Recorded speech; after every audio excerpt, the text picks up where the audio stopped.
या क्षणाची संपूर्ण महाराष्ट्राला धडकी भरवणारी सर्वात मोठी आणि महत्त्वाची बातमी येत आहे. अखेर दादांचा खरा गुन्हेगार सापडला. तपासी यंत्रणा खूप दिवसापासून खऱ्या आरोपीच्या शोधात होते आणि आज अखेर आत्ताच तपासी यंत्रणेला सर्वात मोठं यश मिळालं असून दादांच्या घातपातात अशा काही व्यक्तींचा, अशा काही मोठ्या नेत्यांचं, अशा काही मोठ्या मंत्र्यांची नावे समोर आलेली आहेत, जे ऐकल्यानंतर तुमच्या पायाखालची जमीन सरकेल आणि संपूर्ण महाराष्ट्रामध्ये एकच संतापाची लाट निर्माण होईल.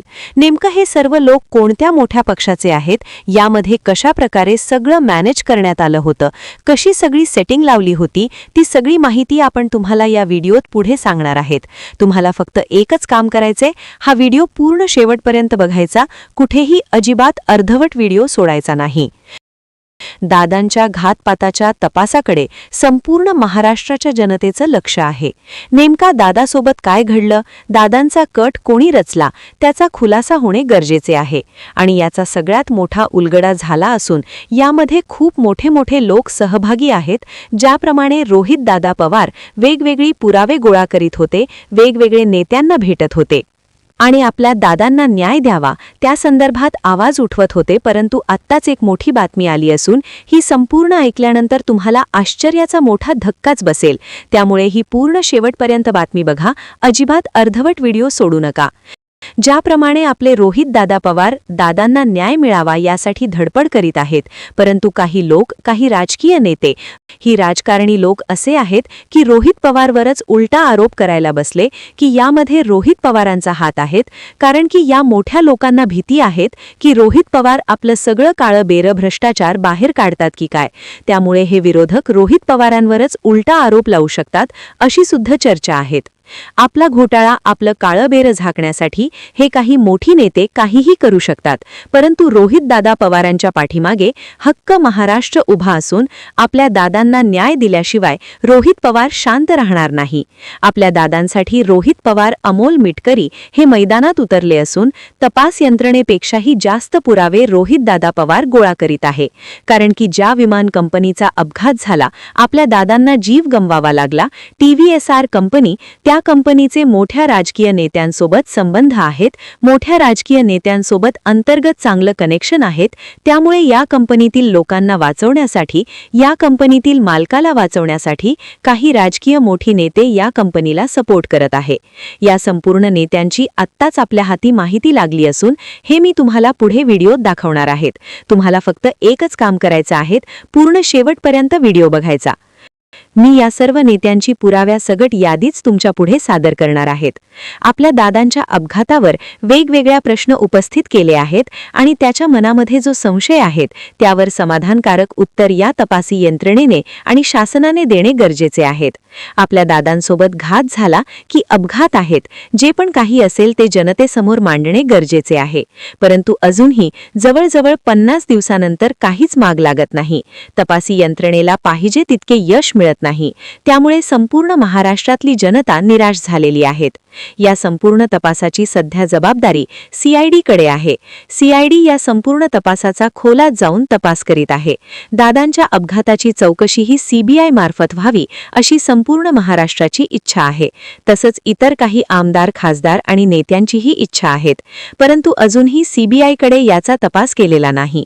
रोहित दादांनी मागे एक सांगितलं होतं की CBI कडे अशी काही प्रकरणं पेंडिंग आहेत, प्रलंबित आहेत, ज्याचा तपास करता करता CBIला 10 वर्षे उलटून गेलेले आहेत. तरीही अजून खरा आरोपी कोण हा सापडलेला नाहीत आणि अजून CBIने लोकांना न्याय दिलेला नाही. त्यामुळे दादांना न्याय देण्यासाठी 10 वर्ष थांबायचं का? ज्याप्रमाणे रोहित दादा पवारांनी पोलीस स्टेशनमध्ये FIR देण्यासाठी गेले असता पोलिसांकडून सांगण्यात आलं की CID कडे सध्या तपास असल्यामुळे आम्ही FIR नोंदवू शकत नाही. त्यामुळे आपल्या दादांना न्याय मिळणार कसा, हा संपूर्ण महाराष्ट्राला एक मोठा प्रश्न पडलेला आहे. आपल्या दादांसोबत नेमकं काय घडलं हे महाराष्ट्रातील जनतेला कळणे गरजेचे आहेत. मागे जो अहवाल आला होता त्यामध्ये सांगण्यात आलता की विमानाने झाडावर धडकलं आणि मग खाली कोसळलं. त्यानंतर त्यामध्ये बारामती जिल्ह्याचा उल्लेख करण्यात आला होता आणि ज्यावेळी या विमान कंपनीचा मालक विक्की सिंगला विचारण्यात आलं त्यावेळी तो म्हणाला की यामध्ये संपूर्ण चूक ही पायलटची होती. विमानामध्ये खूप मोठ्या प्रमाणामध्ये अतिरिक्त इंधन होतं. ज्यावेळी विमान खाली कोसळलं त्यावेळी मोठा भडका झाला आणि सगळं जळून खाक झाला, ज्यामध्ये ब्लॅक बॉक्स सुद्धा गंभीररित्या जळाला आणि त्यातील माहिती गोळा करणे मुश्किल झालं. हा ब्लॅक बॉक्समधील माहिती सापडणं खूप गरजेचे आहेत. त्यावरच आपल्याला संपूर्ण प्रकरणाचा उलगडा होईल आणि काय झालं हे समजेल. परंतु आत्ताच आपल्या अशा काही राजकीय नेत्यांची माहिती हाती लागली आहे, जे ऐकून तुम्हाला अक्षरशः आश्चर्याचा धक्का बसेल. अजित पवारांच्या अपघातावरून सातत्यानं प्रश्न उपस्थित केले जात आहेत. आता संसदेत सुद्धा यावरून प्रश्न उपस्थित केले गेलेत. अजित पवारांच्या विमान अपघात प्रकरणाचा मुद्दा राष्ट्रीय जनता दलाचे खासदार मनोज झा यांनी राज्यसभेत उपस्थित केला. मनोज झा यांनी अपघाताची चौकशी करण्याची मागणी सुद्धा केली. यावर केंद्रीय नागरी विमान वाहतूक मंत्री राम मोहन नायडू यांनी उत्तर दिले. मात्र त्यांनी उत्तर दिल्यानंतर रोहित पवारांनी यावरून नाराजी व्यक्त केली. आधी मनोज झा यांनी राज्यसभेत काय प्रश्न उपस्थित केला आणि त्यांना काय उत्तर मिळालं ते पहा.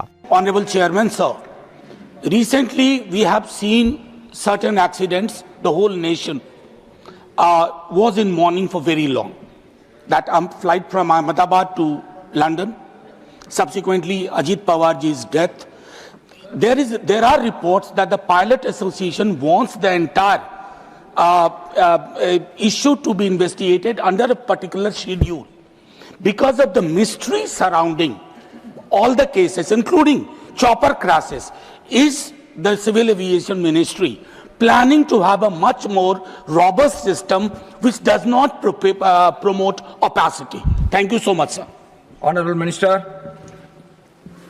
Sir, honourable member has placed a very important question and which has been thoroughly widely discussed by the public in general also over the last 1 year. I have to place the record on the table of the House that all the investigations happen through Aircraft Accident Investigation Bureau, which has all the resources to do proper investigation in a thorough, transparent and fair manner. And all the investigations are done through international civil aviation organization standards and protocols that it sets up.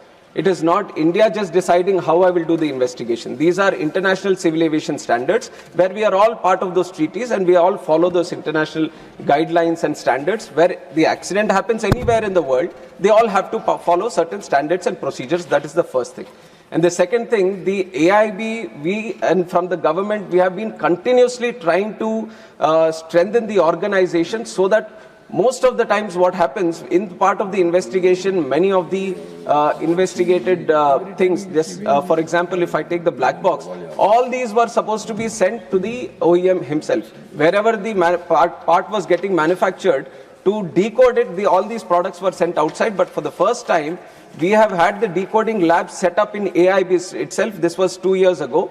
Now all the major data decoding from the FDRs and all are happening in the country itself. That is another thing, that we have the full authority on the data that is there.